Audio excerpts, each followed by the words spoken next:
Ang sarap pong pagmasdan ang mga sasakyan po dito kapag umaga. Ayan po, ganito po dito pag traffic din sila kasi maliit lang po na bansa dito, guys. Ayan po, matraffic. Hindi lang po dyan sa Pilipinas ang may traffic, pero ang traffic po dito nagtatagal lang po ng 1 minute. Ayan.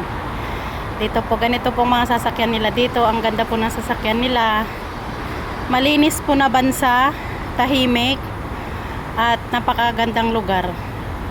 Ang sarap po maglakad dito kasi hindi po napuputikan ang sapatos mo. Kahit 2 years mo na po siyang sinusuot, bago pa rin. Dahil lahat po dito simentado. Yan, lahat ng lalakaran mo, lahat ng pupuntahan mong mall may semento. Nakatiles po ang kanilang mga malls dito. At lahat po ng sasakyan nila dito, bus. At yan na, ginagamit na transport ng mga tao. Public transport po dito ay bus.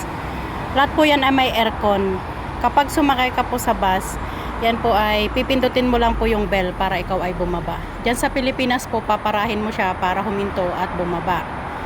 Sisigaw ka ng para, ay dito naman po, hindi na po. Tahimik po. Basta yung bell button lang po ang pipindutin mo, red bell button. Yan po ay makakarating ka na po sa pupuntahan mo.